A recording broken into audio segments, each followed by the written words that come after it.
नमस्कार दोस्तों, स्वागत है आपका लीगल गाइड 360 में। दोस्तों, आज की इस लेक्चर सीरीज के अंतर्गत हम इन्वेस्टिगेशन को समझेंगे। साथ ही इन्वेस्टिगेशन को हम कंपेयर करके पढ़ेंगे नए लॉ और पुराने लॉ कि इन्वेस्टिगेशन के रिगार्डिंग यानी अन्वेषण के रिगार्डिंग क्या कोई चेंजेस देखने को मिलते हैं, क्या कोई बदलाव किए गए हैं नए लॉ और पुराने लॉ के अंतर्गत। साथ ही दोस्तों, अन्वेषण से संबंधित जो भी पुराने वर्षों में जो भी सवाल आए हैं, जो भी प्रीवियस ईयर्स में क्वेश्चंस आए हैं, उन सभी क्वेश्चंस का, उन सभी सवालों का जवाब आज की इस लेक्चर सीरीज के अंतर्गत मैं आज आपको देने की कोशिश करूंगा। प्री ही नहीं, मेंस के पर्पज से भी ये वीडियो आपके लिए बहुत इंपॉर्टेंट हो जाता है।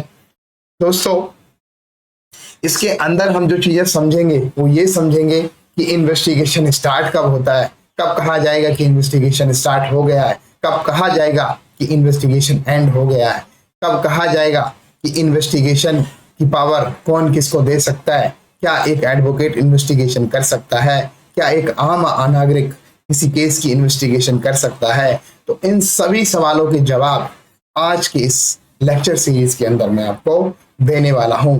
तो पहला जो हमारा प्री से जो इंपॉर्टेंट क्वेश्चन बनता है वो यही बनता है कि इन्वेस्टिगेशन अन्वेषण को डिफाइन कहाँ पे। तो सीआरपीसी के रिगार्डिंग अगर परिप्रेक्ष्य में पूछे तो कई वर्षों से निरंतर आप चाहे उत्तराखंड जुडिशरी देखें, चाहे यूपी जुडिशरी देखें, चाहे दिल्ली जुडिशरी देखें या हरियाणा जुडिशरी देखें, हर स्टेट में ये क्वेश्चन उनका फेवरेट रहा है, जो डायरेक्टली पूछ लेते हैं कि अन्वेषण को कहाँ वर्णन किया गया है, अन्वेषण का कहाँ वर्णन किया गया है, where is investigation define.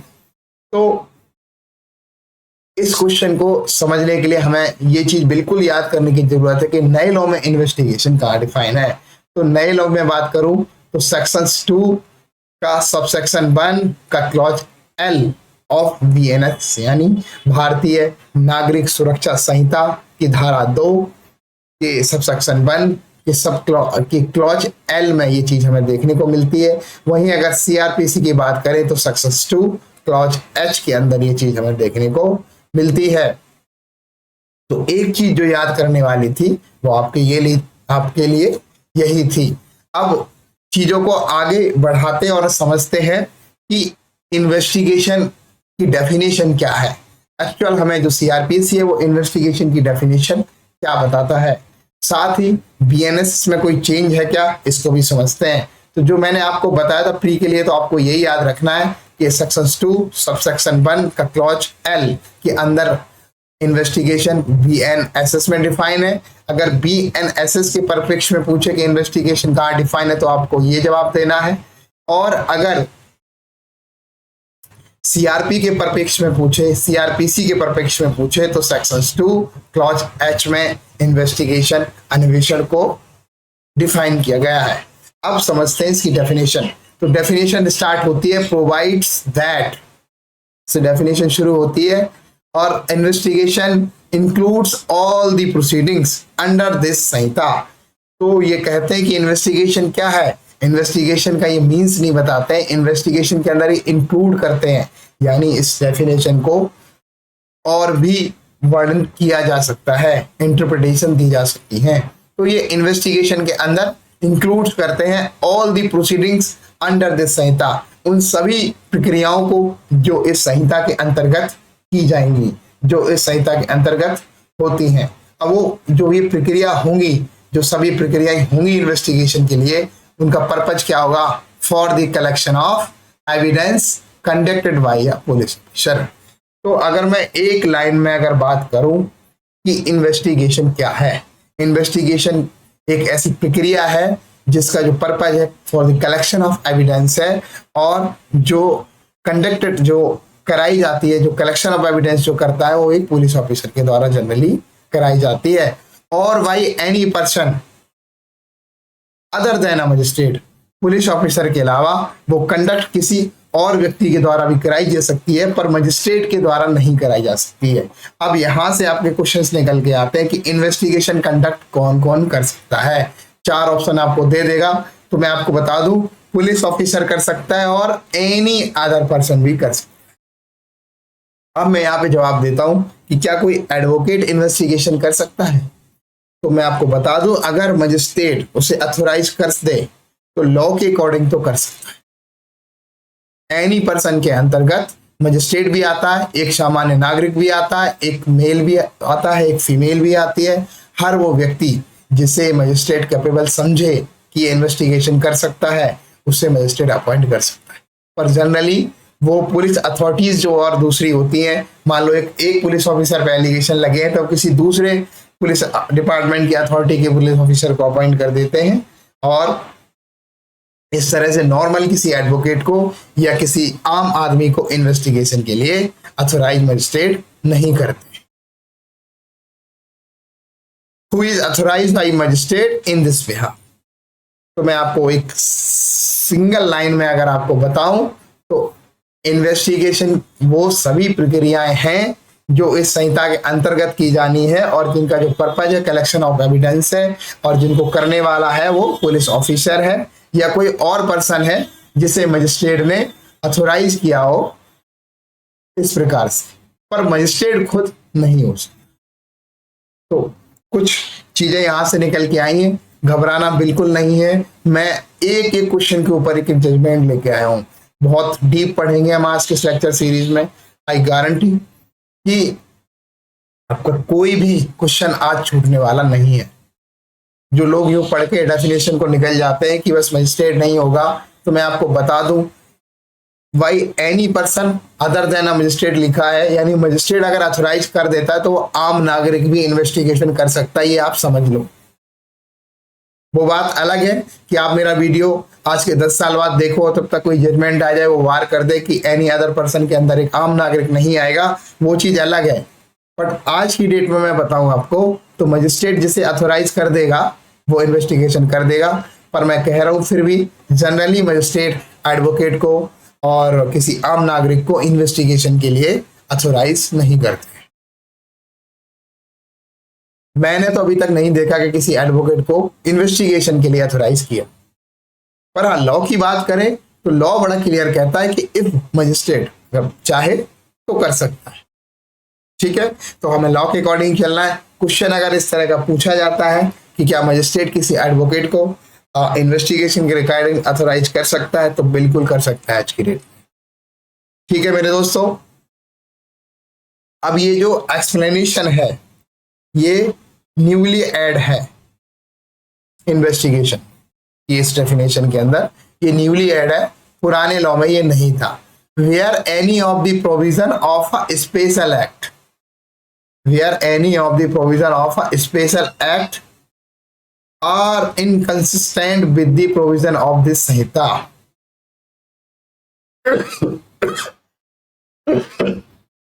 Sorry दोस्तों, the provisions of the special act shall prevail। तो जो प्रोविजंस हैं स्पेशल एक्ट के वो प्रिवेल करेंगे।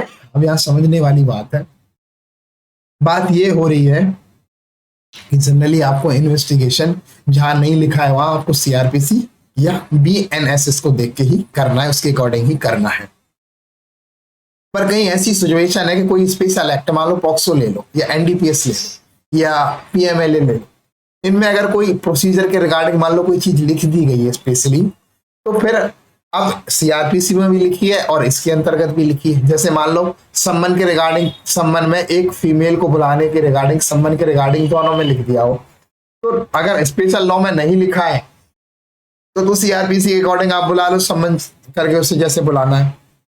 पर अगर स्पेशल लॉ में लिख दिया है कि उसको किस मोड के जरिए बुलाया जाएगा फीमेल को, तो फिर स्पेशल लॉ ही प्रिवेल करेगा, आपका सीआरपीसी या बीएनएसएस प्रिवेल नहीं करेगा। इतनी सी बात ये एक्सप्लेनेशन कहता है और ये न्यूली एडेड है।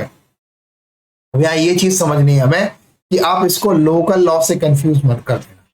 कोई लोकल लॉ में कोई चीज लिखी है तो उसके रिगार्डिंग यहाँ इन्होंने कोई एक्सप्लेनेशन नहीं दिया है, इन्होंने सिर्फ स्पेशल एक्ट के अकॉर्डिंग प्रोविजन दिया है और लोकल लॉ के रिगार्डिंग, लोकल एक्ट के अकॉर्डिंग कोई भी एक्सप्लेनेशन यहाँ पे देखने को हमें नहीं मिलता है।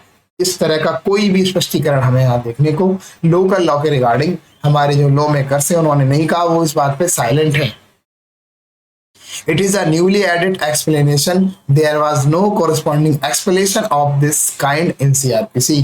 तो ये पूरी तरह से न्यूली एडेड स्पष्टीकरण है और इस तरह का कोई भी स्पष्टीकरण हमारी जो कॉरस्पॉन्डिंग सीआरपीसी थी उसके अंतर्गत देखने को नहीं मिलती थी, जो कि अब बीएनएसएस में देखने को मिलती है।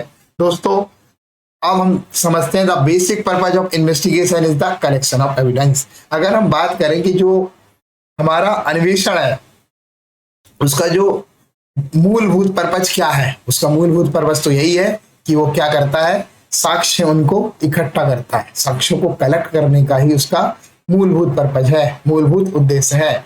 Mostly investigation is conducted by police officer.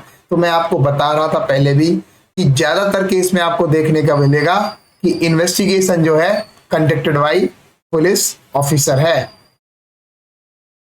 ज्यादातर केसेस में इन्वेस्टिगेशन पुलिस ऑफिसर ही करते हैं। हाँ, वो बात अलग है कि मजिस्ट्रेट किसी को ऑथराइज करते हैं किसी स्पेशल केस में, वो चीज अलग है।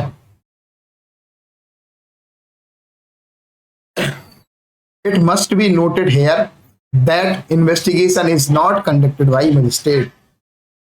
तो एक ही पूरी का क्वेश्चन भी कई बार पूछा गया है कई एग्जाम्स में कि मजिस्ट्रेट खुद इन्वेस्टिगेशन नहीं कर सकते। However, in certain circumstances, magistrate may authorize any person other than police officer to conduct a investigation। जबकि कुछ सर्टन ऐसी सर्कमस्टांसेस बन जाती हैं, ऐसी सिचुएशन बन जाती है, मैं जैसे बताऊं कि कोई ऑफिसर है उसके ऊपर एलिगेशन है कि ये फेयर इन्वेस्टिगेशन नहीं कर रहा है, ये एजेंसी है, ये जिसके अगेंस्ट इन्वेस्टिगेशन करना है ये इन्हीं के डिपार्टमेंट का, तो ये फेयर इन्वेस्टिगेशन नहीं करेंगे। इस तरह की जो सर्टेन सर्कमस्टांसेस जब बन जाती हैं कुछ, तो मजिस्ट्रेट किसी और अथॉरिटी के पर्सन को उस इन्वेस्टिगेशन के रिगार्डिंग अथोराइज कर देते हैं। और कई बार डिपार्टमेंट में ही मान के चलो, जैसे आपको एग्जांपल दूं, दिल्ली पुलिस के ऊपर कोई केस है, अब उसमें एलिगेशन ऐसा आया कि ये बाइज्ड है और हमसे पैसे मांग रहे हैं, ऐसी कुछ एलिगेशन आए और इन्वेस्टिगेशन फेयर नहीं हो रहा है, तो उन्होंने एप्लीकेशन लगाई एक जज साहब के आगे। तो जज साहब ने उसमें क्या करा, डिस्ट्रिक्ट यूनिट, इनकी स्पेशल यूनिट होती है दिल्ली पुलिस की, मान लो उसको अपॉइंट कर दे, आप इन्वेस्टिगेशन आप करेंगे इसमें। तो ये वाली बात यहाँ पर हो रही है। अब हम समझते हैं कि when does the investigation start, कब इन्वेस्टिगेशन स्टार्ट होता है, इस चीज को समझते हैं। देखो दोस्तों, कॉन्सेप्ट समझने के लिए इस क्वेश्चन को समझना बहुत जरूरी है। अगर आप कॉन्सेप्ट समझ गए ना तो आप इन्वेस्टिगेशन के रिगार्डिंग मीन्स में इतने अच्छे से लिख के आएंगे, और अगर कॉन्सेप्ट क्लियर नहीं है तो आप नहीं समझ पाएंगे। और इन्वेस्टिगेशन स्टार्ट कब होता है इसको समझने के लिए इसलिए भी जरूरी है कि कई जगह लॉ में आपको ये चीज देखने को मिलेगी कि इन्वेस्टिगेशन से पहले ये चीज हो सकती है, इन्वेस्टिगेशन के बाद ही ये चीज होगी। तो जब आपको यही नहीं पता कि इन्वेस्टिगेशन स्टार्ट कब होता है, तो आप उस लॉ को अप्लाई कैसे करेंगे।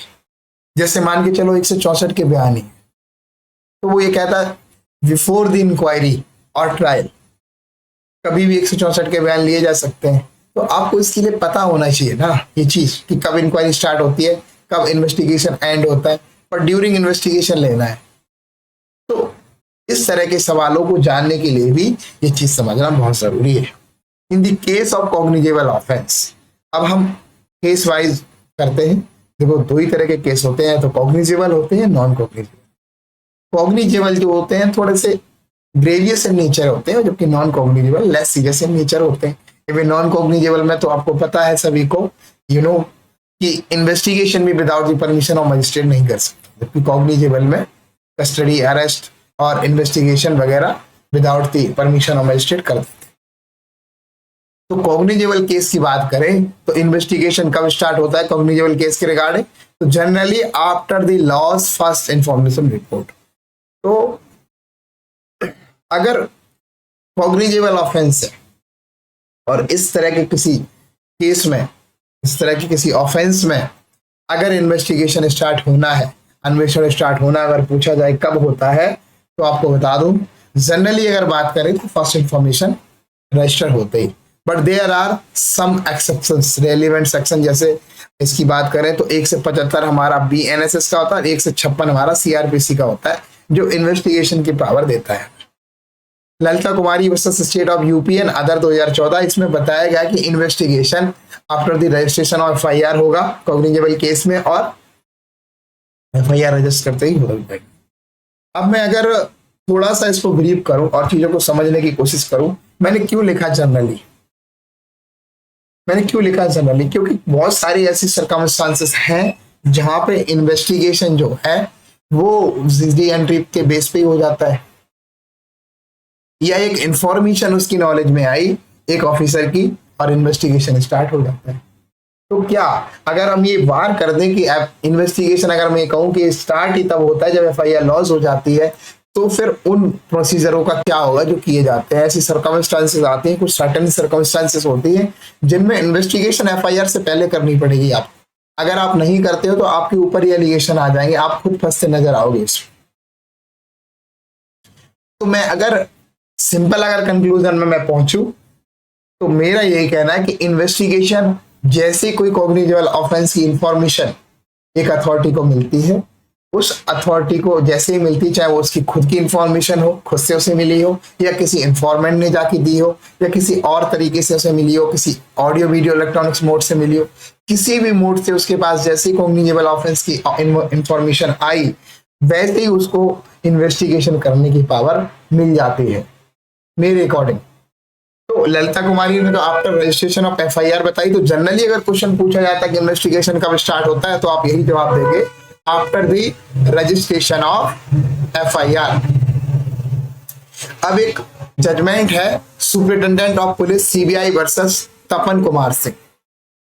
तो इस केस में ये देखा गया कि इन्वेस्टिगेशन के रिगार्डिंग जो जीडी एंट्री या डीडी एंट्री आप कह लो, उसके बेस पे इन्वेस्टिगेशन किया गया था, तो हाई कोर्ट ने इसको डिनाई कर दिया था। और ये सुप्रीम कोर्ट गई तो सुप्रीम कोर्ट ने माना कि जीडी एंट्री के बेस पे भी इन्वेस्टिगेशन किया जा सकता है। और सुप्रीम कोर्ट ने बताया, क्या स्टेबलाइज किया, that a general diary entry can be a valid basis for a criminal investigation. तो उन्होंने बताया कि जो जनरल डायरी की जो एंट्रीज हैं ये वैलिड बेसिस हैं, ये वैलिड हैं किसके लिए, इन्वेस्टिगेशन के लिए, क्रिमिनल इन्वेस्टिगेशन के लिए, if it disclose a cognizable offence. अगर इनमें ये जो बात लिखी गई है जनरल डायरी में, एंट्री में, अगर वो ये डिस्क्लोज करती हैं कि ऑफेंस कॉग्निजेबल है, even without complete detail, even उसमें पूरी वो जो एक्चुअल जो केस से रिलेटेड चीजें लिखनी थी वो ना लिखी हो, सिर्फ इतना लिखा है जिससे ये क्लियर हो जा रहा है कि कॉग्निजेबल ऑफेंस है, इतना पर्याप्त होगा इन्वेस्टिगेशन करने के लिए क्रिमिनल उस ऑफिसर के लिए। In the case, the CBI initiate an investigation based on a GD entry detailing allegation of a public servant demanding and accepting a bribe, which the High Court had previously quashed. तो इसमें CBI ने investigation initiate किया था GD entry के, और उसमें detail allegation से public servant के अगेंस्ट की डिमांड भी की गई है और एक्सेप्टेंस भी की गई है ब्राइब की। पर हाई कोर्ट ने इसको पहले क्या कर दिया था, क्वॉश कर दिया duty vagueness of the entry, कि जो ये वेगनेस जो है ना, ये अस्पष्ट चीजें नहीं, एंट्री अस्पष्ट नहीं है, इसलिए उसको क्वॉश कर दिया था।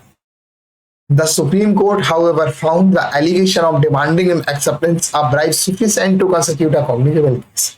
पर सुप्रीम कोर्ट ने क्या पाया कि जो एलिगेशन है डिमांड के और एक्सेप्ट करने के, ब्राइब के, जो कहते हैं कि घूसखोरी के जो एलिगेशन थे, उनको लेने के और मांगने के, दोनों के एलिगेशन सफिशिएंट सुप्रीम कोर्ट ने पाए। तो सुप्रीम कोर्ट ने कहा कि इस स्टेज से भी इन्वेस्टिगेशन हो सकता है और ये वैलिड इन्वेस्टिगेशन है जीडी एंट्री के यहाँ पे। तो देखो अभी की अगर मैं बात करूं तो जीडी एंट्री के बेस पे भी इन्वेस्टिगेशन हो सकता है। मैंने कहा कि कॉग्निजेबल केस की इंफॉर्मेशन ही उस अथॉरिटी के पास जैसे ही पहुंच जाती है, उस पर्सन के पास जैसे ही पहुंच जाती है, देन वो इन्वेस्टिगेशन के लिए एंटाइटल है। तो अब इसको समझते हैं, एक सिचुएशन से समझते हैं। मान लो मैं आपको एक सिचुएशन समझाऊं, एक पुलिस ऑफिसर है पेट्रोलिंग ड्यूटी पे, ठीक है। अब उसे ऐसा लगा कि ये जो व्यक्ति है ये सस्पेक्ट है, कुछ तो गड़बड़ है, क्योंकि उसके चाल ढाल और हाव भाव से उसे लगा कि कुछ तो गड़बड़ है। वो भाग के उसको पकड़ लेता है। अब भाग के उसको पकड़ लेता है और पकड़ता है, वो देखता है उसके पास क्या है कि बहुत सारी दारू की बोतलें हैं, इलीगल लीकर है उसके पास,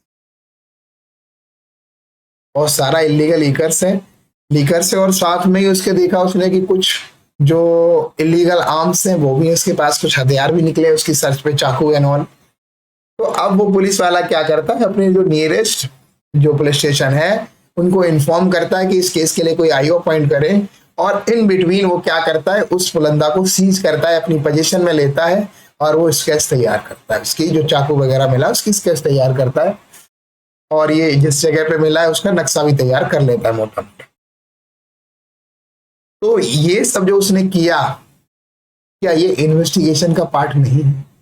तो ऐसी सिचुएशन में मेरा ये कहना है कि कॉग्निजेबल ऑफेंस की अगर चीजें निकल के आ रही हैं तो then police officer authorize to investigate the case. अब उसके बाद वो आईओ आता है यहाँ पे, फिर किसी को भेजता है रुक्का लेके, और वहां से फिर वो एक एफआईआर होती है, एंट्रीज होती हैं सारी, उसके बाद वो आगे की कार्रवाई पूरी शुरू करता है। और इनबिन कार्रवाई फोटोग्राफ वगैरह तो एफआईआर से पहले ही खींचते रहते हैं चीजें, इन बिटवीन वहां प्रोसेस स्टार्ट हो जाता है, एक आदमी चला जाता है और आईओ अपने इसमें लग जाता है। तो इस तरह का जो प्रोसेस होता है उसके अकॉर्डिंग हम एक इस रिजल्ट पे पहुंचते हैं कि इन्वेस्टिगेशन कब होता है। तो मैं अगर बताऊं तो यही है कि कॉग्निजेबल ऑफेंस की जैसे ही इंफॉर्मेशन आई उस अथॉरिटी की नॉलेज में, यहाँ पे क्या उस पुलिस ऑफिसर की नॉलेज में जैसे ही आई कि इलीगल लीकर है और आर्म्स है, तो उसने क्या करा, उसको सीज करना किया। क्योंकि अगर देखो वो सीज नहीं करेगा ना, वेट करेगा ना, तो एलिगेशन उसके ऊपर आएंगे। कोर्ट में जो डिफेंस काउंसिल होंगे वकील साहब, वो ये कहेंगे कि डिले क्यों हुआ, 1.5 से 2 घंटे 3 घंटे ये डिले क्यों हुआ इसमें सीज करने का। आप ये कह रहे कि आपने इतने बजे इसको ले लिया था कस्टडी में, आपने इसको कस्टडी में ले लिया था, तो फिर सीज क्यों नहीं किया। तो इस तरह के एलिगेशन आना आम बात है, और उस पर ये भी एलिगेशन आ सकते हैं कि ये जो आप केस दिखा रहे हो रिकवरी, इट्स अ प्लांटेड, इसी वजह से आपने ये डिले किया हुआ है। तो इस चीज के बचने के लिए पुलिस अथॉरिटीज जो है उनको जैसे इंफॉर्मेशन मिलती है वो अपनी कार्रवाई में लग जाते हैं विदाउट एनी डिले। तो ये तो बात हुई। अब in case of non cognizable offence, cognizable case के मामले में तो आपने समझ लिया इन्वेस्टिगेशन स्टार्ट कब होता है। अब अगर ये पूछा जाए नॉन कॉग्निजेबल ऑफेंस में कब होता है, तो after the lodge non cognizable report, जैसे ही नॉन कॉग्निजेबल रिपोर्ट लॉज हो गई, एनसीआर कट गई, और obtain permission to the competent magistrate, relevant section 174(2) और 155(2), 174 सबसेक्शन 2, 155 सबसेक्शन 2 ऑफ सीआरपीसी। तो ये पावर देते हैं और ये बताते हैं कि अगर नॉन कॉग्निजेबल ऑफेंस है तो पुलिस डायरेक्ट इन्वेस्टिगेशन नहीं कर सकती, उसे जो कॉम्पिटेंट मजिस्ट्रेट होंगे उनसे परमिशन लेनी पड़ेगी, तभी वो इन्वेस्टिगेशन स्टार्ट कर सकते हैं।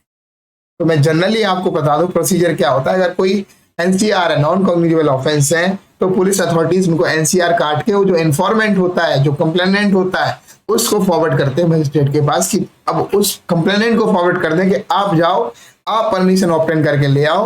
अगर आप परमिशन वहां से आ जाते हैं, मेरे पास ऑर्डर वहां से आ जाते हैं, देन मैं इन्वेस्टिगेशन कर दूंगा एनसीआर, अदरवाइज मैं नहीं कर सकता क्योंकि मुझे पावर ही नहीं है।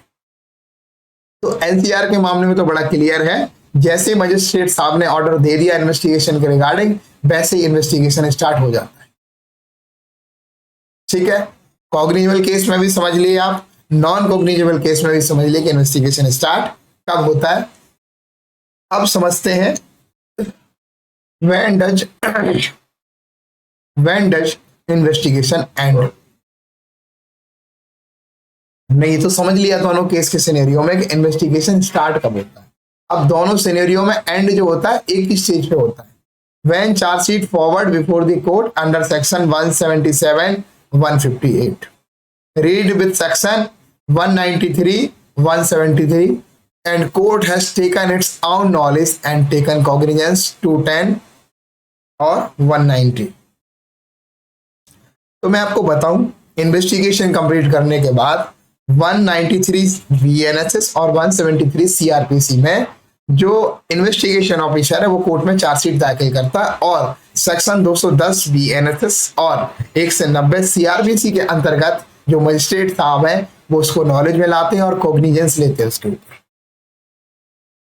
और जो ये चार्जशीट फॉरवर्ड की जाती है वो सेक्शन 177 बीएनएस और 177 बीएनएसएस और 158 सीआरपीसी के अंतर्गत एसीबी के थ्रू फॉरवर्ड करी जाती है कोर्ट में। तो तीनों रेलिवेंट प्रोविजन है वो मैंने यहाँ लिख दिए हैं आपके लिए। तो अब मैं अगर बिल्कुल सिंपल वे में कहूँ कि जैसे ही चार्जशीट कोर्ट के अंदर फाइल हो गई और जज साहब ने कॉग्निजेंस ले लिया, ये मान लिया जाता है कि इन्वेस्टिगेशन एंड हो गया। मैं आपको बता दूं कि मान के चलो कुछ ऐसी चीज है जो रह जाती है आईओ से लगाने के लिए, और आईओ कोर्ट में चार्जशीट लेके आया और उसने दिया, और अगर वो जज साहब से कहता कि इसमें इतना ये रह गया तो वो वापस ले सकता है उस टाइम पे, जज साहब उसको दे देंगे। तो जैसे ही कॉग्निजेंस ले लिया जज साहब ने, फिर नहीं दे सकते। तो मैं यही कहूंगा जैसे जज साहब ने कॉग्निजेंस ले लिया उस चार्जशीट के ऊपर, जैसे उनकी नॉलेज में आ गया और कोर्ट में फाइल होगी और उन्होंने कॉग्निजेंस ले लिया, इट मींस इन्वेस्टिगेशन एंड हो गया। तो इस स्टेज पे कहेंगे कि इन्वेस्टिगेशन एंड हो गया। आई होप ये भी आपको समझ आया होगा। अब एक ये जजमेंट है state of Bihar versus JAC Saldanha AIR 1980। ये कहता है investigation is the domain of the police, the court generally does not interfere in it. तो ये state of Bihar versus JAC जो सलधना था, इसके अंतर्गत ये बताया गया कि देखो मजिस्ट्रेट का क्या है कि किसी को भी अथोराइज नहीं कर देंगे इन्वेस्टिगेशन के रिगार्डिंग। इन्वेस्टिगेशन कैसे करनी है ये भी नहीं कहेंगे, ठीक है, जनरली नहीं कहेंगे। हाँ कुछ सर्कमस्टांसेस उसमें कह सकते हैं, क्योंकि इन्वेस्टिगेशन कर ही नहीं रहा हो आईओ, तो फिर ऐसी सिचुएशन में तो मजिस्ट्रेट साहब को आना ही पड़ेगा ना। तो जजमेंट में इतना बता दिया, इसका क्रक्स जो यही है कि investigation is the domain of the police. Investigation जो इन्वेस्टिगेशन अथॉरिटीज है, जो पुलिस है, उसका डोमेन है, उन्हीं का ही काम है, उन्हीं की वो चीजें हैं। जनरली कोर्ट इसमें इंटरफेयर नहीं करता, ठीक है। दूसरी जजमेंट जो थी state of Haryana versus Bhajanlal 1992। If the investigation is arbitrary based or violative of fundamental right, arbitrary based हो, biased हो, violative हो, तो क्या है fundamental right, the high court supreme court can intervene under article 226 और 32। अब ये बात ये आती है कि हाई कोर्ट और सुप्रीम कोर्ट इन्वेस्टिगेशन में कब इंटरफेयर कर सकते हैं। तो कोई भी ऐसा इन्वेस्टिगेशन जो आर्बिट्ररी हो, वाइज्ड हो, समझ रहे, वायोलेटिव हो और फंडामेंटल राइट के अनिष्ट हो, तो ऐसी सिचुएशन में हाई कोर्ट हमारा 226 और सुप्रीम कोर्ट हमारा आर्टिकल 32 के अंतर्गत इंटरफेयर कर सकता है। ये state of Haryana versus Bhajanlal के अंतर्गत हमें बताया गया। ये क्वेश्चंस हैं, इस तरह के क्वेश्चंस बनते हैं, पूछा जा सकता है आपसे डायरेक्टली। अब एक ये सीबीआई वर्सेस राजेश गांधी 1996। इस जजमेंट के अंतर्गत हमें जो बताया वो ये बताया कि the court can not decide which agency should investigate a case, this power lie with the government competent authority. देखो तो यहाँ पे ये बताया कि लॉ में तो बताया अथोराइज बाई मजिस्ट्रेट, किसी को भी एनी अदर पर्सन उसको अथोराइज कर सकते हैं मजिस्ट्रेट, पर इस जजमेंट ने ये बताया कि देखो कोर्ट डिसाइड नहीं कर सकता कि कौन सी एजेंसी इन्वेस्टिगेट करेगी। कोर्ट ये डिसाइड करते हैं कि अनदर अथॉरिटी को इसमें अपॉइंट किया जाए और वो इन्वेस्टिगेट केस करे, ये ठीक है, पर इन्वेस्टिगेशन यही करेगा, यही आदमी करेगा, ये जनरली डिसाइड नहीं कर सकता। ये जो पावर है जो ये लाई करती है वो गवर्नमेंट और जो कॉम्पिटेंट अथॉरिटी उसके पास ये वो डिसाइड करेगी, ठीक है। नेक्स्ट जजमेंट जो हमें देखने को मिलती है वो Sakiri Vasu versus state of UP 2008। बहुत फेमस जजमेंट है, कई लोगों के नाम पे बुक पे आपको सुनने को मिल जाएगी और ज्यादा कदा डिस्कसिव होती रहती है। If the police do not registered an FIR और fail to investigate, the magistrate had power to issue direction under section 173 sub clause 3 BNSS और 156(3) CRPC। दोस्तों अगर पुलिस FIR रजिस्टर नहीं कर रही है, जब FIR रजिस्टर नहीं कर रही है और फेल टू इन्वेस्टिगेट, और अगर इन्वेस्टिगेशन करने में फेल हो रही है, तो मजिस्ट्रेट को पावर है डायरेक्शन इशू करने की उस पुलिस अथॉरिटी को, उस पुलिस ऑफिसर को 175(3), और अगर 175(3) के अंतर्गत उससे पावर है कि उसको डायरेक्शन दे इन्वेस्टिगेशन करने की। और CRPC की बात करें तो ये पावर 156(3) में थी। अगर कोई अथॉरिटी फेल हो रही है, कोई पुलिस एफआईआर रजिस्टर नहीं कर रही और इन्वेस्टिगेशन भी नहीं कर रहा, तो मजिस्ट्रेट को पावर कहाँ से मिलती है डायरेक्शन देने की? तो 156(3) और जो अगर बात बीएनएसएस की करें तो 175(3) के अंदर। तो ये क्वेश्चन है कि मजिस्ट्रेट को कहाँ से पावर मिलती है अगर इस ऐसी सिचुएशन है। तो ये क्वेश्चन है आपके लिए, प्री में से क्वेश्चन पूछे जाते हैं। ओवरऑल कॉन्सेप्ट क्लियर हो आपका, इसलिए मैंने ये जजमेंट डाली है। तो एक एक जो ये बुलेट पॉइंट की तरह आपके सामने आ रहा है ना, इसको समझने की कोशिश करो। अब एक और फेमस जजमेंट देखो, Lalita Kumari versus government of UP, 2014 की जजमेंट है कॉन्स्टिट्यूशन बेंच की। On receiving information about a cognizable offence, registration of FIR mandatory. अब ये लॉ भी वैसे क्लियर करता था मैंडेटरी के लिए, लेकिन कॉग्निजेबल ऑफेंस के मामले में आप देखोगे ना, बिहार, उत्तर प्रदेश और इवन दिल्ली में भी बहुत जगह, मैं आपको बताऊं, कॉग्निजेबल ऑफेंस निकल के आ रहा है, क्लियर है, ऑफ एफआई इंफॉर्मेशन रिसीव हो गई है, फिर भी एफआईआर नहीं करते। तो ललिता कुमारी में ये चीज बताई कि ये मैंडेटरी है एफआईआर रजिस्टर्ड करना, and investigation begin immediately after FIR registration. और जो इन्वेस्टिगेशन है उसको को आपको इमीडिएट स्टार्ट करना है, इमीडिएट स्टार्ट करना है जैसे एफआईआर आपने रजिस्टर कर ली। Preliminary inquiry is permissible only in certain category of cases. अब यहाँ पुलिस अथॉरिटी ने भी अपने कुछ रखे थे अपनी बातें कि सर ऐसी सिचुएशन होती है कई बार कि प्रीलिमिनरी इंक्वायरी में करनी पड़ जाती है। तो उन्होंने बता दिया कुछ सर्टेन केसेस हैं, जैसे कि आपके स्पेशल एक्ट हो गए, एनडीपीएस हो गए, पीएमएलए वगैरह केसेस हो गए, इनमें आपको लग रहा है प्रीलिमिनरी इंक्वायरी है तो आप कर लो उनमें, पर सर्टेन केसेस, नॉर्मल में नहीं कि आप सब में प्रीलिमिनरी इंक्वायरी के नाम पे एफआईआर नहीं कर रहे, ठीक है। और प्रीलिमिनरी इंक्वायरी को भी इन्होंने डिफाइन करा कि इसका भी स्कोप लिमिटेड है। स्कोप लिमिटेड कैसे है? जैसे कि कोई बंदा थाने गया और उसने एलिगेशन लिख के दिए, बोल के बताए, और ऐसे बता रहा वो एलिगेशन जिससे क्लियर हो रहा है कि कॉग्निजेबल ऑफेंस बनता है, फिर आईओ साहब आपको प्रीलिमिनरी इंक्वायरी करने की आवश्यकता नहीं है। आपको प्रीलिमिनरी इंक्वायरी भी करनी तो सिर्फ ये समझने के लिए करना कि इससे कॉग्निजेबल जो बात कह रहे हैं कैसे स्पष्ट हो रहा है कि कॉग्निजेबल ऑफेंस है या नहीं। इस पर्पज के लिए आपको प्रीलिमिनरी इंक्वायरी करनी है। अब नए लॉ में तो हालांकि ये प्रोविजन ही डाल दिया कि प्रीलिमिनरी इंक्वायरी कर सकते हैं SHO, investigation officer, with the prior permission of DCP.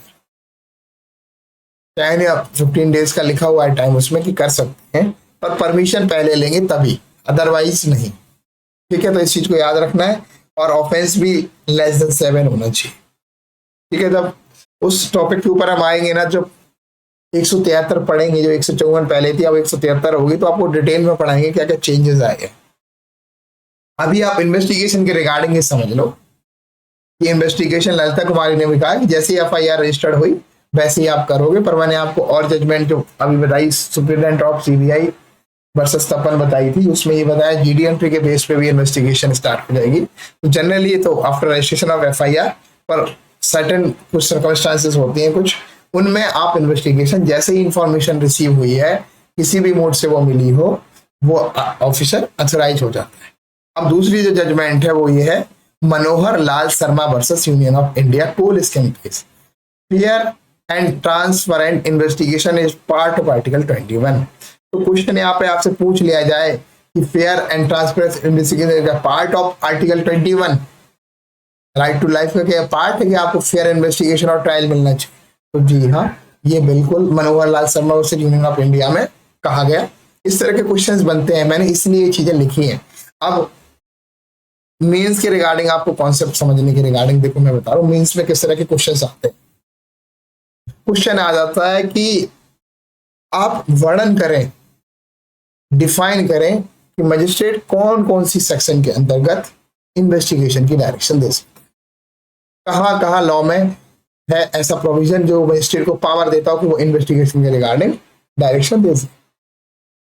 जो जजमेंट मैंने बताई वो तो थी, अब और समझते हैं और मीन्स के रिगार्डिंग क्या है। When can a magistrate give direction to police, कब मजिस्ट्रेट को डायरेक्शन पुलिस दे सकती है for investigation, and under which section can he do so, और किस सेक्शन के अंतर्गत वो ऐसा कर सकता है।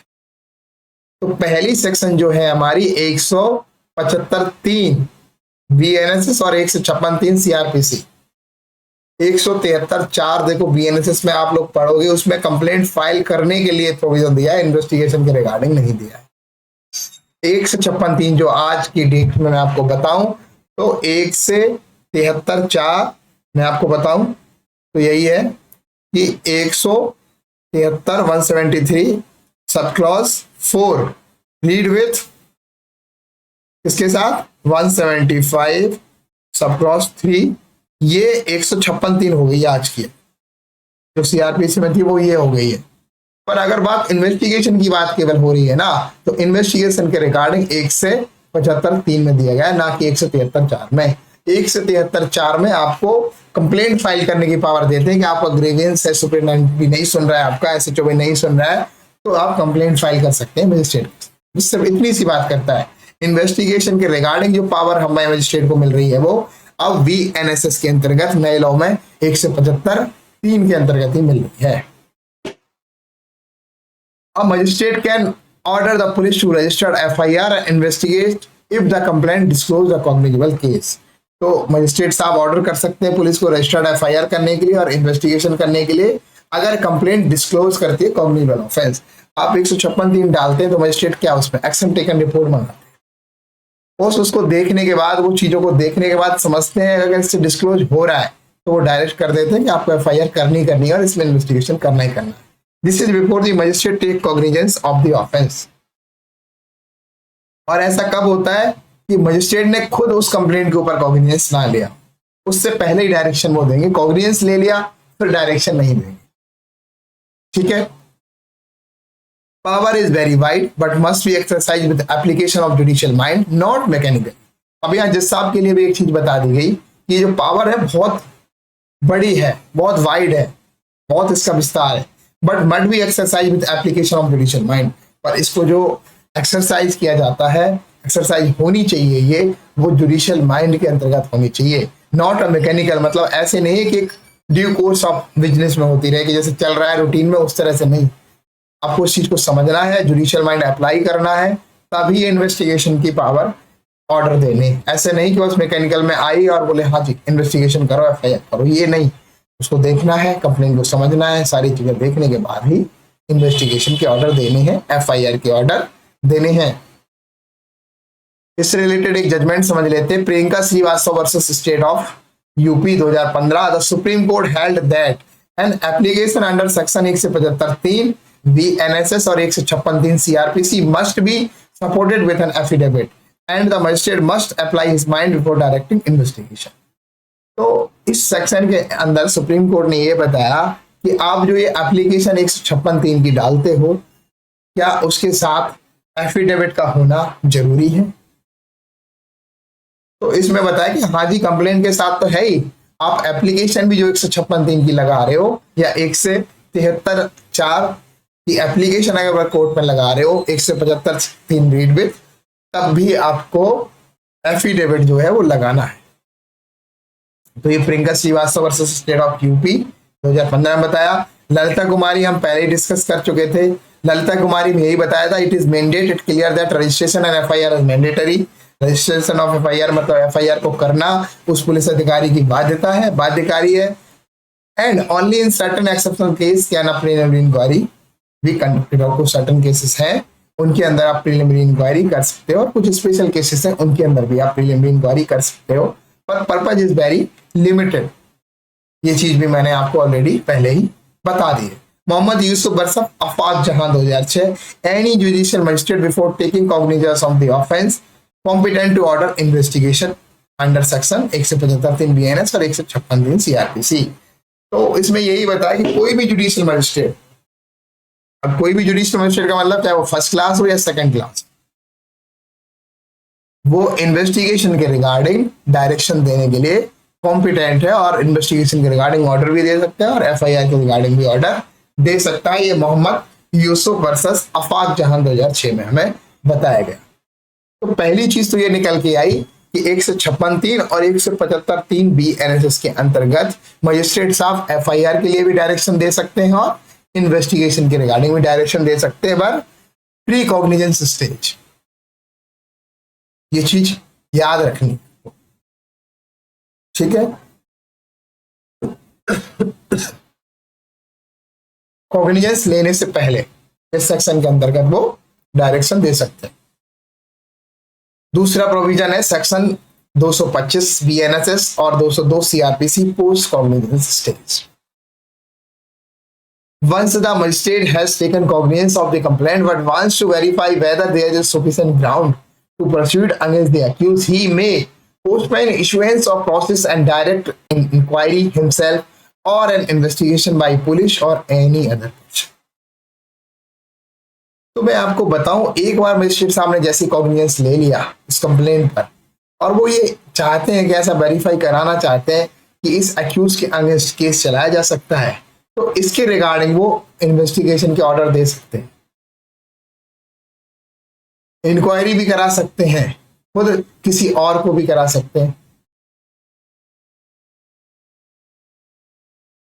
और एन इन्वेस्टिगेट बाई पुलिस और एनी अदर पर्सन, और इन्वेस्टिगेशन के रिगार्डिंग भी खुद पुलिस वाली अथॉरिटी को जो होगा उसको कह सकते हैं और किसी और पर्सन को भी कह सकते हैं। पर्पज इसका होता है limited investigation to decide whether there is enough material to summon the accused. इस इन्वेस्टिगेशन का जो 156(3) में जो डायरेक्शन दे रहे थे जज साहब और 175(3) के अंदर जो डायरेक्शन दे रहे थे उस BNSS के अंदर, और इसमें जो 202 CRPC में डायरेक्शन देंगे या 225 BNSS में डायरेक्शन देंगे, बहुत अंतर है। उसमें पूरा केस का इन्वेस्टिगेशन करके वो चार्जशीट फाइल करवाने की बात होती है, इसमें ये सिर्फ इस पर्पज के लिए केवल इन्वेस्टिगेशन करना होता है पुलिस को कि क्या मजिस्ट्रेट साहब उसकी हेल्प लेते हैं बेसिकली कि क्या इस अक्यूज के अगेंस्ट है ऐसा कुछ मटेरियल कि इसको सम्मन भी किया जा सके। जनरली मजिस्ट्रेट साहब ऐसा नहीं करते, पर कई जगह देखा है मजिस्ट्रेट साहब कंप्लेंट पे भी कर देते हैं कि इसको इन्वेस्टिगेट करो, अथॉरिटी को बोल देते हैं। तो इसका पर्पज बड़ा लिमिटेड होता है, बहुत लिमिटेड है। और लिमिटेड कितना, इतना पता करना है कि क्या इस अक्यूज के अगेंस्ट इनफ मटेरियल है कि इस अक्यूज को समन किया जा सके। सिर्फ इस चीज को डिसाइड करने के लिए मजिस्ट्रेट इन्वेस्टिगेशन कराता है। That there is a difference between an inquiry under section 225 BNSS 202 CRPC and investigation under section 175(3) BNSS। क्या बिटवीन इंक्वायरी की जगह आप इन्वेस्टिगेशन लिख लेना, जो यहाँ इंक्वायरी वर्ड ऐड हो गया है इसको आप इन्वेस्टिगेशन कर, ठीक है जी, इसको इन्वेस्टिगेशन कर लेना। तो 175(3) BNSS और 156(3) CRPC and order to the police a full fledged investigation, registered an FIR and conducted a complete investigation. तो ये पूरा फुल फ्लैज इन्वेस्टिगेशन होता है, संपूर्ण अन्वेषण होता है। जबकि 202 या 225 BNSS के अंदर जो मजिस्ट्रेट साहब डायरेक्शन देते हैं only a limited investigation, so that the magistrate में डिसाइड वेदर और नॉट टू इशू, ताकि जिससे मजिस्ट्रेट साहब ये डिसाइड कर सकें कि प्रोसेस इशू करना है या नहीं करना है, बस। तो एक चीज 156(3) 175(3) BNSS के अंतर्गत निकल के आई इन्वेस्टिगेशन डायरेक्शन, दूसरी 225 BNSS और 202 CRPC के अंदर निकल के आई। वो मजिस्ट्रेट कॉग्निजेंस लेने से पहले अगर कंप्लेंट पे कॉग्निजेंस ले लिया उन्होंने तो नहीं कर सकते। ये कॉग्निजेंस लेने के बाद की स्टेज है, दोनों में अंतर क्या मैंने वो भी बता दिया। वो फुल फ्लैश इन्वेस्टिगेशन होता है, ये लिमिटेड पर्पज के लिए होता है, सिर्फ ये जानने के लिए कि क्या मैं प्रोसेस ऑफ इशू कर सकता हूं या नहीं कर सकता हूं इस व्यक्ति के अगेंस्ट। तीसरी पावर जो है in the prior remedies under section एक minute, yes, in the prior remedies under section 173(1) subclause 154(1) and 173 subclause 153 were not exercised can a magistrate direct to police to register FIR and investigate case। अब एक ये question ये निकल के आया, साथ में मैंने आपको बता दिया कि कोई व्यक्ति जो है वो थाने नहीं गया, थाने किस में जाते हैं 154(1) में FIR करने जाते हैं CRPC के अंतर्गत, 173(1) में BNSS के अंतर्गत आप थाने में जाते हो FIR करने, ठीक है। तो कोई व्यक्ति मान लो ये रेमेडी उसने ली नहीं है, दूसरी रेमेडी होती है ये कि जब वो ये थाने वाले नहीं सुन रहे तो वो दूसरी रेमेडी 173(3) और 154(3) में सुपरिटेंडेंट साहब के पास जाते थे CRPC में पहले। अब 173(3) में सुपरिटेंडेंट और मजिस्ट्रेट दोनों को डाल दिया है, ठीक है। तो सुपरिटेंडेंट साहब DCP साहब जो हो गए उनको हम कंप्लेंट देते हैं कि ऐसे ऐसे हमारे साथ ये कॉग्निजेबल ऑफेंस हुआ है और पुलिस हमारी FIR रजिस्टर नहीं कर रही है, आप हमारी मदद करें, आप इसमें डायरेक्शन दें उनको। तो क्वेश्चन ये यही है कि क्या कोई व्यक्ति, अगर मैं सिंपल अगर लॉ समझाऊं, क्या कोई व्यक्ति थाने नहीं गया है, सुप्रिंटेंडेंट ऑफ पुलिस के पास भी नहीं गया, क्या वो 156(3) या 173(4) और 175(3) के अंतर्गत क्या डायरेक्शन करा सकता है उस पुलिस ऑफिसर को कि वो एफआईआर रजिस्टर्ड करे? तो देखो जनरली तो नहीं, पर हाँ यस, एक जजमेंट अभी आई है, रिसेंटली आई है, तो उस जजमेंट के अकॉर्डिंग आप जवाब यस देंगे। और however in a judgment on dated 25 July 2025 Anurag Bhatnagar versus state of NCT Delhi. देखिए जजमेंट है Anurag Bhatnagar versus state of NCT Delhi. The honourable Supreme Court upheld an order under section 175 subsection 3 BNS और 156(3) CrPC, जो मैं बता चुका हूं कई बार डायरेक्शन देने की होती है। Even when the prior remedies under section 173(1) यानी 154(1) सीआरपीसी का और 173(3) और 154(3) यानी डीसीपी वाला जो प्रोसीजर है, were not exhaustive, a magistrate authority to order and investigate under section 175(3) और 156(3). बेशक वो रेमेडीज एग्जॉस्ट नहीं की गई हैं, अवेल नहीं करी गई हैं, पर मजिस्ट्रेट को फिर भी अथॉरिटी है कि वो ऑर्डर कर दे सकता है इन्वेस्टिगेशन के भी और एफआईआर के भी। किस सेक्शन के अंतर्गत? इस सेक्शन।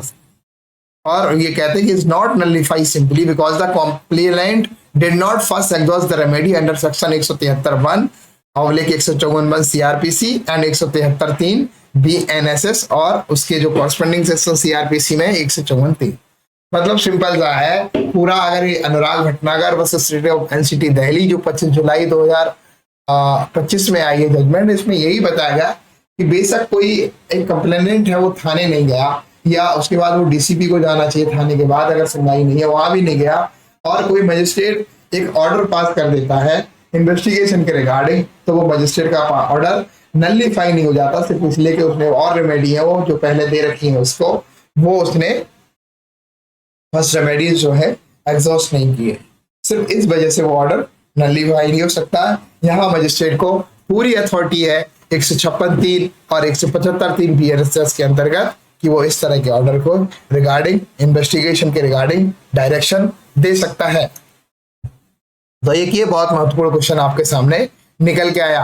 आप जनरली कोर्ट में देखते हो डिफेंस काउंसिल सबसे पहले यही, या पुलिस स्टेशन में अगर वो गए हैं या जज साहब भी अगर सुनते हैं तो पहले यही कहते हैं कि आपने डीसीपी की अपनी जो प्री रेमेडीज पहले जो दी गई आपने उनको कंप्लाइंस नहीं करा है, तो हम डायरेक्शन नहीं दे सकते। तो इस जजमेंट के अकॉर्डिंग आप उनको बता सकते हैं कि डायरेक्शन दे सकते हैं। ठीक है, ये एक कॉन्ट्राडिक्शन कह सकते हैं एक, क्योंकि इस जजमेंट का अगर देखा जाए तो मिसयूज बहुत हो सकता है मेरे अकॉर्डिंग। फिर तो लोग डायरेक्ट मजिस्ट्रेट के पास जाके एफआईआर कराएंगे, पुलिस के पास जाने ही क्यों है? क्योंकि सबको पता है पुलिस तो सुनती नहीं है, सुनते तो मजिस्ट्रेट साहब ही हैं, तो जाना होगा डायरेक्ट। तो ये ऐसे नहीं है, मैं आपको बता दूं ये एक्सेप्शन केसेस के अंतर्गत होगा जहां मजिस्ट्रेट ने डायरेक्शन दे दी है, तो फिर नलिफाई नहीं होगा, इलीगल ऑर्डर वो नहीं होगा। इस चीज को आपको समझना है। बाकी आप रेफरेंस ले सकते हो, ये मेंस के पॉइंट ऑफ व्यू से मैं आपको समझा रहा हूं सारी चीजें। अब दो रेमेडी तो मैंने आपको बता दी थी, 202 225 बीएनएसएस के अंतर्गत और 156(3) और 1 से जो 75(3) था, दो में तो डायरेक्शन दे रहे थे मजिस्ट्रेट। अब तीसरी जो है वो ये है, if it appears to the SHO that there is no sufficient ground entering on a investigation can a magistrate direct to police to investigate case. अगर ऐसा प्रतीत होता है एसएचओ को कि कोई भी सफिशिएंट ग्राउंड नहीं है कि जिसके लिए इन्वेस्टिगेशन करना हो, क्योंकि एफआईआर देखो लॉन्च करना तो जो एसएचओ है उसकी बाध्यता है, मैंडेटरी प्रोविजन है, मैंडेट है, कॉग्निजेबल ऑफेंस है तो एफआईआर तो करनी है। पर एसएचओ को हर कॉग्निजेबल ऑफेंस में इन्वेस्टिगेशन करना ये मैंडेट नहीं है। अगर उसको ऐसा लगता है कि कोई सफिशिएंट ग्राउंड नहीं है, जिनको देखने के बाद ऐसा लगता हो कि इन्वेस्टिगेशन करना चाहिए, तो वो नहीं करेगा। अब ऐसी सिचुएशन में क्या मजिस्ट्रेट साहब पुलिस को इन्वेस्टिगेट करने के लिए केस को डायरेक्शन दे सकते हैं? तो सेक्शन 178 बीएनएसएस और सेक्शन 159 सीआरपीसी, इसको आप रेड से कर लेना, ये रेड से होना चाहिए था। सीआरपीसी 159 सीआरपीसी है और 178 बीएनएस है। The magistrate on receiving a report, तो पहले तो मैं यही बता दूं कि हाँ ऐसी डायरेक्शन मजिस्ट्रेट साहब दे सकते हैं अगर आईओ एसएचओ इस नतीजे पे पहुंचा कि उसे इन्वेस्टिगेशन करने की जरूरत नहीं है, क्योंकि इसमें कोई भी सफिशिएंट ग्राउंड नहीं है जिससे इन्वेस्टिगेशन किया जाए। तो ऐसी सिचुएशन में आप बिल्कुल मजिस्ट्रेट के सामने आप जाइए और लगाइए 156(3), या इन्वेस्टिगेशन के रिगार्डिंग एप्लीकेशन लगाइए, एक सिंपल एप्लीकेशन लगाइए, देन मजिस्ट्रेट ऑर्डर इस सेक्शन के अंतर्गत दे देंगे। तो सेक्शन 178 बीएनएस और 159 CRP magistrate on receiving a report under section 176, देखो कहाँ पावर है मजिस्ट्रेट को, the magistrate on receiving a report under section 176 में कहा है एसएचओ को पावर दे रखी है कि उसे ऐसा लगता है कि अगर कोई सफिशिएंट ग्राउंड नहीं है तो वो इन्वेस्टिगेशन में नहीं उतरेगा, वो इन्वेस्टिगेशन नहीं करेगा। तो उसी के आगे सेक्शन जो दी है 178 और 159 सीआरपीसी की, magistrate on receiving a report under section 175, तो 176 में उसको जो रिपोर्ट रिसीव हुई है में डायरेक्ट इन्वेस्टिगेशन और if he thinks fit at once proceed और depute any magistrate subordinate to him, तो वो खुद इन्वेस्टिगेशन के रिगार्डिंग क्या कर सकता है, डायरेक्ट कर सकता है, और अगर उसे ऐसा लगे तो किसी और को डिप्यूट कर सकता है, खुद प्रोसीड करा सकता है, और to hold preliminary inquiry into और otherwise to dispose of the case in the manner provided in the Sanhita, और जैसा भी संहिता के अंतर्गत प्रोवाइड दिया गया उसके अकॉर्डिंग वो डिस्पोज भी करा सकता है। सिंपल सा अगर आपको मैं समझाऊं तो सिर्फ यही है कि 1 से 76 बीएनएसएस में पुलिस ऑफिसर को ऐसा लगता है कि कोई ऐसी ग्राउंड नहीं है जिससे इन्वेस्टिगेशन किया जाए, ऐसी सिचुएशन में वो क्या करते हैं, एक रिपोर्ट कोर्ट के अंदर फाइल करते हैं 176 की, ठीक है। तो उस रिपोर्ट में यही होता है कि एक साल में देखा जाए तो वो कैंसिलेशन की तरह एक रिपोर्ट होती है, उसे कैंसिलेशन बोल देते हैं लोग कई बार। तो उसमें यही देखते हैं कि भाई साहब ऐसे कोई ग्राउंड नहीं मिले जिससे ऐसा कहा जाए कि इसमें इन्वेस्टिगेशन किया जाना चाहिए। तो अब ऐसी रिपोर्ट आई है, तो 178 बीएनएसएस और 159 सीआरपीसी के अकॉर्डिंग जो हमारे मजिस्ट्रेट साहब हैं वो इन्वेस्टिगेशन के रिगार्डिंग ऐसे केस में डायरेक्शन दे सकते हैं कि आप इन्वेस्टिगेशन कीजिए, और उन्हें जैसा भी ठीक लगे वो खुद प्रोसीड करा सकते हैं और किसी और मजिस्ट्रेट को इसके लिए भी कह सकते हैं, उसके द्वारा भी प्रोसीड करा सकते हैं। तो इतनी बात थी। तो इस तरह की 3 पावर यहाँ पे हैं जहाँ पे मजिस्ट्रेट इन्वेस्टिगेशन के रिगार्डिंग डायरेक्शन देते हैं। वो तीनों पावर्स मैंने विथ लॉ आपको एक्सप्लेन कर दी, यही आपको मेंस में लिखना है अगर इस तरह का कोई क्वेश्चन आता है। If accused not in custody then how many days an investigation should be completed. अगर एक्यूज मान लो कस्टडी में नहीं है, जेल में नहीं है, तो इन्वेस्टिगेशन कितने दिन में पुलिस ऑफिसर को कंप्लीट करना चाहिए, कितने day decide, how many days investigation should be completed. अगर एक्यूज कस्टडी में नहीं है, क्वेश्चन है, इस तरह क्वेश्चन आ जाएंगे, तो no such fixed time limit is prescribed in law. कोई भी फिक्स टाइम लिमिट प्रिस्क्राइब नहीं है लॉ में इसके रिगार्डिंग इन्वेस्टिगेशन कितने दिन में कंप्लीट होना चाहिए अगर एक्यूज कस्टडी में नहीं है। व्हाट सेक्शन 193 का सब क्लॉज 1 और 173 का सबसेक्शन 1, 193 सबसेक्शन 1 बीएनएसएस और उसकी corresponding section 173 subsection 1 CRPC says that every investigation under this chapter shall be completed without unnecessary delay। तो 193 का सबसेक्शन 1 और 173 का सबसेक्शन 1 सीआरपीसी में ये बताया गया कि एवरी इन्वेस्टिगेशन, प्रत्येक अन्वेषण जो इस चैप्टर के अंतर्गत किया जाएगा, कंप्लीट किया जाएगा विदाउट अननेसेसरी डिले। इतनी बात तो लिखी है चैप्टर नंबर 13 सेक्शन 173 से 196। तो ये जो अंडर दिस चैप्टर की बात करी है ना, वो यही है चैप्टर नंबर 13। इस चैप्टर के अंतर्गत अगर कोई भी इन्वेस्टिगेशन हो रहा है तो विदाउट अननेसेसरी डिले किया जाएगा if accused not in custody. ठीक है, तो सिंपल सा मैं आपको एक लेमैन की अगर भाषा में समझाऊं कि अगर एक्यूज कस्टडी में नहीं है तो पुलिस ऑफिसर के ऊपर कोई बाध्यता नहीं है कि वो 3 महीने में चार्जशीट फाइल करे, 4 में करे, 5 में करे, 6 में करे, 7 में करे। बस वो विदाउट अननेसेसरी डिले नहीं होनी चाहिए, चाहे फिर उसको इन्वेस्टिगेशन करने में 1 साल ही क्यों ना लग जाए, चाहे उसको इन्वेस्टिगेशन करने में 2 साल ही क्यों ना लग जाए। बस तुझे मजिस्ट्रेट के सामने ये एक्सप्लेन करना है कि चार्जशीट जो हम फाइल कर रहे हैं इसमें 2 साल क्यों लगे। बस वो डिले उसको बताना है कि वो डिले इतना क्यों हुआ, और वो डिले विदाउट अननेसेसरी डिले नहीं होना चाहिए, सिर्फ इतना ही लिखा है। तो अगर मैं सिंपल सा कहूं, अगर एक्यूज कस्टडी में नहीं है तो कोई भी टाइम लिमिट फिक्स नहीं है कि कितने टाइम में उस इन्वेस्टिगेटिंग ऑफिसर जो है उसको चार्जशीट फाइल करना है, ऐसा कोई टाइम लिमिट नहीं है। However 193 subsection 1 BNSS or 173 subsection 1 CRPC says that every investigation under this chapter shall be completed without unnecessary delay. तो ये जो चैप्टर 13 है उसकी बात कर रहे हैं। अंडर दिस चैप्टर मतलब चैप्टर नंबर 13 सेक्शन कितनी होगी 173 टू 196, ये नए लॉ की सेक्शन है, ठीक है। The investigation in relation to an offence under section, अब यहीं पे एक चीज और समझ लेते हैं।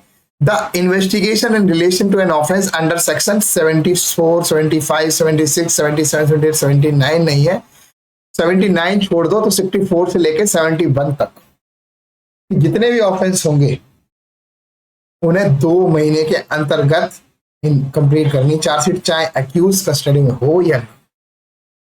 समझो ये चीज, मान के चलो ये 64, 65, 66, 67, 68 जो 70, 71 है, ये रेप से related sections, gang rape, rape, ठीक है, इससे रिलेटेड ये सेक्शंस हैं। ओवरऑल रेप से जुड़े हुए सेक्शन है, किसी अनसाउंड माइंड के साथ आप रेप करते हो उससे जुड़े सेक्शंस हैं। तो इस तरह का कोई केस है, ठीक है, भारतीय न्याय संहिता का या आईपीसी में पहले लिखा हुआ था उसका केस हो, तो इस तरह के केस में आपको 2 महीने के अंदर अंदर चार्जशीट फाइल करनी है। मतलब आईपीसी का या बीएनएसएस का इन सेक्शन को अगर छोड़ दें, इन सेक्शन के अलावा कोई और ऑफेंस है तो विदाउट अननेसेसरी डिले फाइल करना if accused not in custody. पर अगर offence related to rape and जो ये सेक्शंस लिखी इनसे रिलेटेड है तो आपको 2 महीने में फाइल करनी है चार्जशीट। और ये न्यूली जो ऐड करा है इसके अंतर्गत ये देखो, और अंडर सेक्शन 468 और section 10 of the prevention of children from sexual offence act 2012 shall be complete within 2 months from the date on which the information was recorded. तो एक क्वेश्चन तो ये निकल के आता है कि चार्जशीट इनको जो फाइल करनी है कब से 2 महीने काउंट करेंगे, after the registration of FIR. After the registration of FIR if accused is not in custody, तो after the registration of FIR से लेके 2 महीने के बीच अंतर्गत इनको चार्जशीट फाइल करनी है। अगर बीएनएसएस की ऑफेंस बताएं तो 64, 65, 66, 67, 68, 70, 71। आप ये देखो 69 को छोड़ के 64 टू 71 तक जो भी ऑफेंसेस हैं उनमें चार्जशीट 2 महीने में फाइल करनी है। और अगर बात करिए पॉक्सो की तो 4, 6, 8 और 10 आपको याद करनी है, इनके अंतर्गत आपको 2 महीने में फाइल करनी है चार्जशीट। अगर यहीं पे मैं कहूँ सेक्शन 12 का मान के चलो, कोई सेक्शन 12 पॉक्सो का कोई केस है, इसमें पनिशमेंट कम है, तो सेक्शन 12 के केस में क्या डिले किया जा सकता है 2 महीने से? तो मैं अब बता दूं अभी के लॉ के अकॉर्डिंग तो किया जा सकता है, बट वही वाली बात है कि आईओ साहब के ऊपर ये बाध्यता होगी कि ये डिले अननेसेसरी तो नहीं है, सिर्फ इतना एक्सप्लेन करना है उन्होंने सेक्शन 12 पॉक्सो में बस, और वहां पे वो चार्जशीट 2 महीने से ज्यादा का भी टाइम निकाल के कर सकते हैं। If accused not in custody की बात हो रही है, समझ गया? तो यहां पे अब डिले किया जा सकता है, इवन 3 महीने में भी चार्जशीट फाइल की जा सकती है। समझो आप इस चीज को, अगर एक्यूज कस्टडी में नहीं है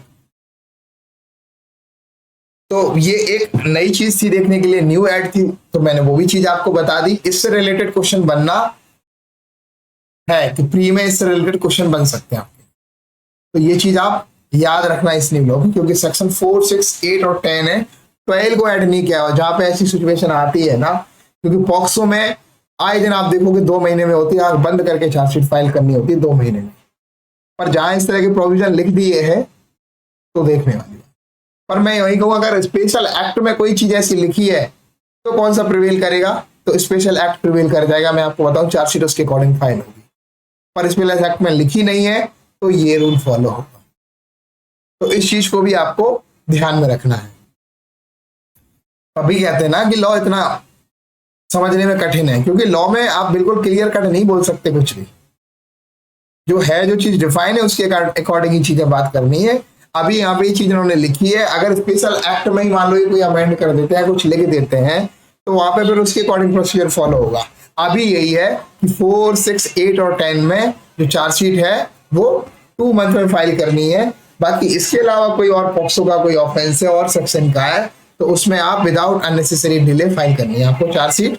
वो 193 सबसेक्शन 1 बीएनएसएस और उसकी कॉरेस्पॉन्डिंग सेक्शन 173 सब क्लॉज 1 के अंतर्गत ही करनी है। तो आई होप इतनी चीज आपको समझ आई होगी, ये भी क्वेश्चन से रिलेटेड था। If accused in custody then how many days an investigation should be completed. अब हम इस पे आ गए, एक्यूज मान लो कस्टडी पे है तो कितने दिन में इन्वेस्टिगेशन कंप्लीट होना चाहिए।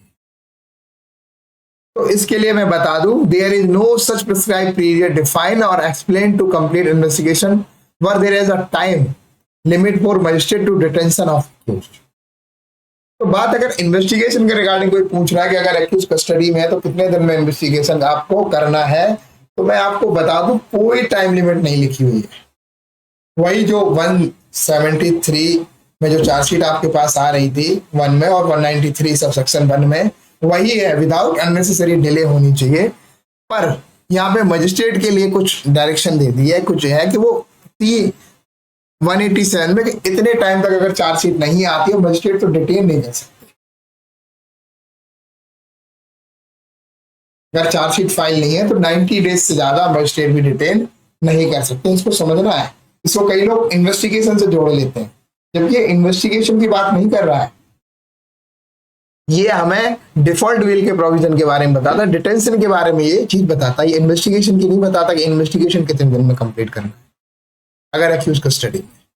ये कहता है कि इनडायरेक्टली एक तरह से एक इन्वेस्टिगेशन ऑफिसर के ऊपर बर्डन डालता है कि अगर आपने चार्जशीट जो टाइम लिमिट 187 बीएनएसएस और 167 सीआरपीसी ने दिया है, अगर उसके अकॉर्डिंग नहीं की तो एक्यूज को डिफॉल्ट बेल मिल जाएगी, वो उसे रिलीज करना पड़ेगा मजिस्ट्रेट साहब को भी ना चाहते हुए, क्योंकि यहाँ पे एक्यूज का राइट आ जाता है। तो वो क्या है, वो ये है 90 days where the investigation relate to an offence punishable with death, imprisonment for life, imprisonment for a term of 10 year or more। तो 3 चीजें देखनी है आपको। 90 डेज में चार्जशीट आईओ कब फाइल करेगा अगर एक्यूज कस्टडी में है, तो तब जब वो ऑफेंस डेथ से रिलेटेड हो, इम्प्रिजनमेंट फॉर लाइफ हो, आजीवन कारावास हो, मृत्युदंड हो, imprisonment for a term of 10 year और मोर, या 10 साल की सजा हो या 10 साल से ज्यादा की सजा हो। तब ऐसे सभी केसेस में वो आईओ 90 डेज के अंदर चार्जशीट फाइल करेगा। अगर वो 90 डेज में चार्जशीट फाइल नहीं करता, अगर वो 90 डेज में इन्वेस्टिगेशन कंप्लीट नहीं कर पा रहा है, तो इसमें एक्यूज को बेल देनी पड़ेगी। मजिस्ट्रेट साहब 90 डेज से ज्यादा उसको डिटेन नहीं कर सकते इस तरह के ऑफेंस में। तो ये जो है मजिस्ट्रेट की डिटेंशन की पावर बता रहा, लिमिट बता रहा कि मजिस्ट्रेट भी कितने दिन तक डिटेन करके रख सकता है कि एक्यूज को। अगर चार्जशीट फाइल 90 डेज में नहीं हो रही है तो एक्यूज को डिफॉल्ट बेल मिल जाती है, स्टेचुरी बेल मिल जाती है। आप समझ पाए? कोई टाइम लिमिट यहां प्रिस्क्राइब नहीं है इन्वेस्टिगेशन आईओ को अगर कस्टडी में तो इतने दिन में ही करना है, नहीं। पर यह है कि अगर वो नहीं करता है ना तो मजिस्ट्रेट साहब को उस एक्यूज को छोड़ना पड़ जाएगा।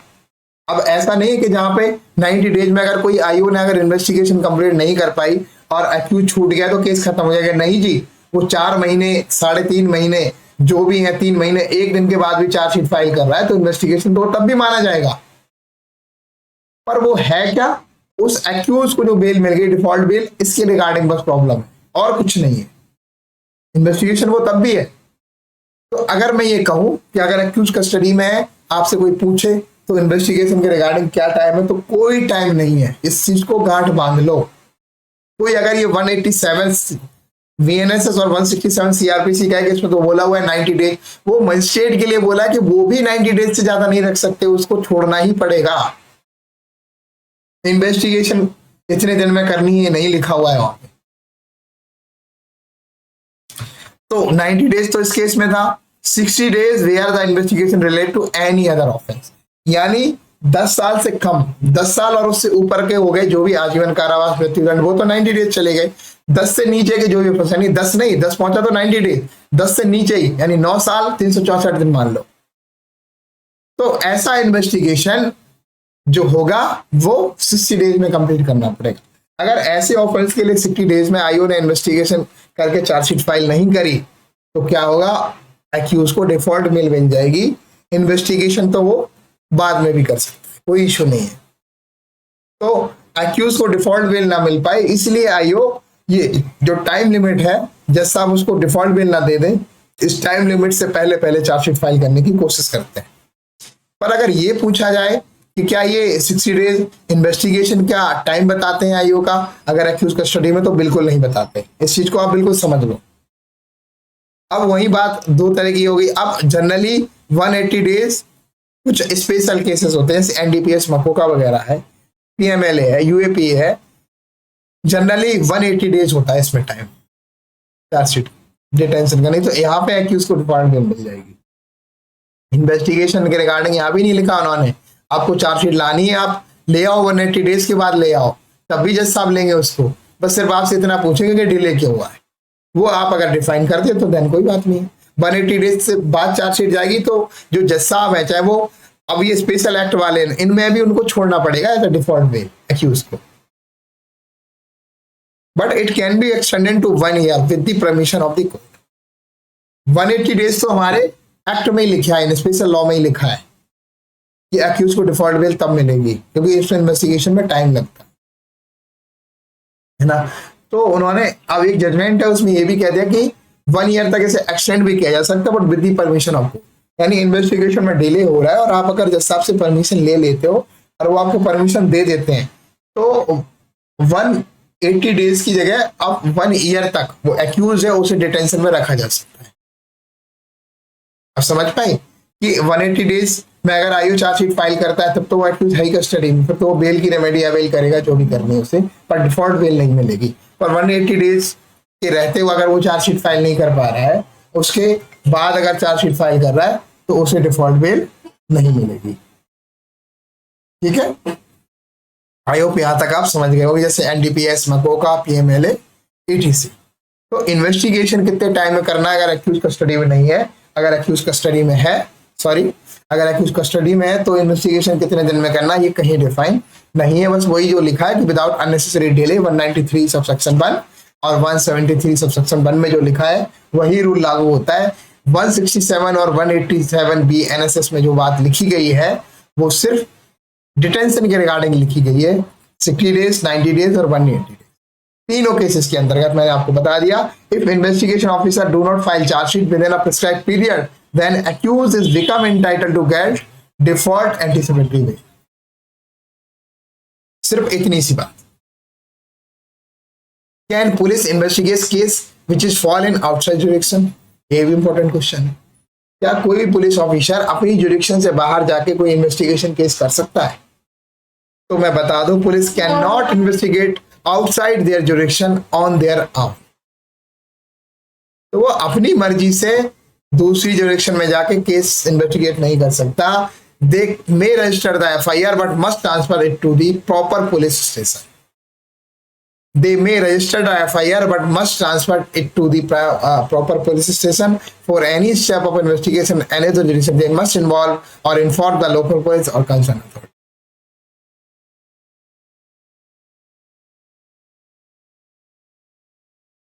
तो मैं आपको वही बता रहा हूं, अपने आप से नहीं कर सकते, पर वहां जो किसी दूसरे पुलिस स्टेशन की जुरिडिक्शन में जा रहे हैं तो उनके सहयोग से इन्वेस्टिगेशन कर सकते हैं। उन्हें ये रिक्वेस्ट लेटर भेजते हैं, वो साथ में चलते हैं और इन्वेस्टिगेशन कराते हैं।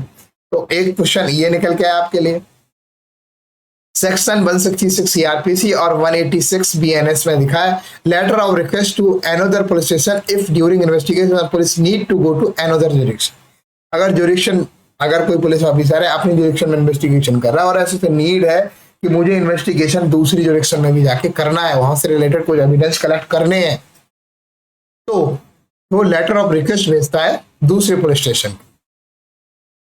इसके लिए to collect evidence, examine witness, recover property, ETC के लिए। अगर उससे इस तरह से कोई चीज वैसी करनी है तो लेटर ऑफ रिक्वेस्ट वो भेजेगा। और ये कहाँ लेगा, सेक्शन 166 सीआरपीसी और 187 बीएनएस।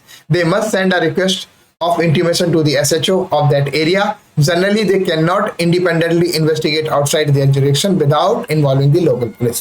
तो जनरली मैंने वर्ड ये इसलिए किया क्योंकि देखो वहां भी मैंने अभी आपको पहले भी बताया था कि जनरली वो नहीं कर सकते। मैं आपको बताऊं, सिचुएशन ऐसी होती है कई बार कि अगर मैं उस लोकल जो जुरिडिक्शन में मुझे इन्वेस्टिगेशन करना है आउटसाइड जुरिडिक्शन में जाके, उस जुरिडिक्शन में अब मैं पहुंच गया हूँ और मुझे पता है कि अगर मैं लेटर ऑफ रिक्वेस्ट भेजूंगा फिर वो वहां से आएंगे, इस प्रोसेस में इतना डिले हो जाएगा कि जो सामने वाला है ना वो एविडेंस ही गायब कर देगा। तो ऐसी सिचुएशन में देयर आर सर्टेन सिचुएशंस जिनमें वो डायरेक्टली इन्वेस्टिगेशन कर सकता है आउटसाइड जुरिडिक्शन, पर हर केस में नहीं। इसके ऊपर क्वेश्चन उठते हैं आयोग के ऊपर कोर्ट के अंदर कि आप ऐसे कैसे चलेंगे कि आपने भेजा था रिक्वेस्ट ऑफ लेटर। तो आपको यही चीज समझनी है कि जनरली नहीं कर सकता, ठीक है, जनरली नहीं कर सकता। और देयर आर, अगर कोई स्पेशल केस है, ऐसी सिचुएशन क्रिएट हो गई कि एविडेंस ही गायब हो जाएगा, तो फिर वो लेटर रिक्वेस्ट वगैरह का मतलब क्या निकलेगा। तो लॉ ने बड़ा बैलेंस किया हुआ है चीजों को, उस सिचुएशन में वो कर सकते हैं, पर उस चीज के लिए उन्हें एक्सप्लेन करना होगा। तो ये कुछ इन्वेस्टिगेशन से रिलेटेड क्वेश्चन से। अब मैं कुछ यहीं पे ये बता दूं, इन्वेस्टिगेशन मान लो कोई जैसे कर रहा है, तो एक तो हो गया इन्वेस्टिगेशन, एक हो गया री इन्वेस्टिगेशन, एक हो गया फर्दर इन्वेस्टिगेशन। तो मैं आपको बता दूं, इन्वेस्टिगेशन की डायरेक्शन भी जैसा आप कर सकते हैं, फर्दर इन्वेस्टिगेशन की भी पावर हमारे मजिस्ट्रेट कर सकते हैं, कोर्ट कर सकती है, पर री इन्वेस्टिगेशन की पावर हमारे मजिस्ट्रेट और कोर्ट के पास नहीं है। ये पावर सिर्फ और सिर्फ हाई कोर्ट और सुप्रीम कोर्ट के पास है, जो री इन्वेस्टिगेशन के डायरेक्शन दे सकते हैं। अब इन्वेस्टिगेशन क्या होता है? इन्वेस्टिगेशन ऐसा प्रोसीडिंग्स टू कलेक्ट एविडेंस, ये कर रहे हैं। अब फर्दर इन्वेस्टिगेशन क्या होगा? तो मतलब जो इन्वेस्टिगेशन आपने किया है उसी के आगे और इन्वेस्टिगेशन आपको करना है। कुछ चीजें छूट गई तो उसके लिए जैसे आप कहते हैं कि इसमें फर्दर इन्वेस्टिगेशन करके लाओ, आपने इस पॉइंट पे इन्वेस्टिगेशन नहीं किया, इस पॉइंट पे इन्वेस्टिगेशन करके लेकर मेरे सामने आओ। ये तो हुआ फर्दर। री इन्वेस्टिगेशन क्या हुआ? मान लो आपने 0 से 100 तक की काउंटिंग हम लेके चलते हैं, 0 से 100 तक की काउंटिंग लेके चलते हैं। अब मान लो आपने 0 से 10 तक का तो इन्वेस्टिगेशन, 0 से 10 तक का इन्वेस्टिगेशन कर लिया है। अब अगर हाई कोर्ट या सुप्रीम कोर्ट री इन्वेस्टिगेशन के ऑर्डर देता है तो आपको 0 से ही करना है, ना कि 10 से। जबकि फर्दर में क्या होता है कि आप 0 से 10 पहुंच गए हैं, आपने इन्वेस्टिगेशन किया और 0 से 10 पे पहुंच गए और मजिस्ट्रेट साहब ने कहा फर्दर इन्वेस्टिगेशन करो, तो आप 10 से आगे 11 पे बढ़ जाएंगे, इसी से जाने। जबकि री में क्या होता है, 0 पे आना है, मतलब पुनः दोबारा से हो, पहले का सारा डिलीट दोबारा से करना। तो इसीलिए री इन्वेस्टिगेशन की पावर हमारे जो एमएम साहब है उनको नहीं दी गई है। पर कई बार जैसा फर्दर इन्वेस्टिगेशन को यही बोलते थे कि री इन्वेस्टिगेशन करके ले आओ, पर एक्चुअल में देखा जाए एज पर लॉ वो गलत है।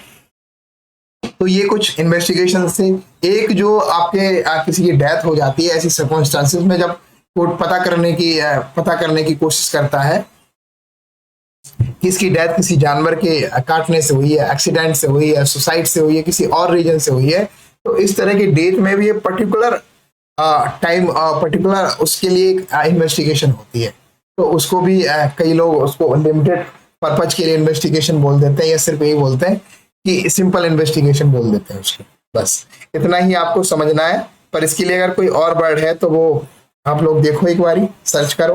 बस तो मेरे कलीग हैं एक, उन्होंने इसको लिमिटेड इन्वेस्टिगेशन बताया है कि इसको लिमिटेड पर्पज इन्वेस्टिगेशन कहते हैं, क्योंकि एक लिमिटेड पर्पज के लिए होती है। सिर्फ उसका मतलब जो उद्देश्य होता है, पर्पज, वो यही होता है पता करना कि इसकी डेथ का रीजन क्या है। तो इसलिए इसे लिमिटेड पर्पज इन्वेस्टिगेशन कहते हैं, और कई लोग इसको इंक्वायरी रिपोर्ट भी कहते हैं।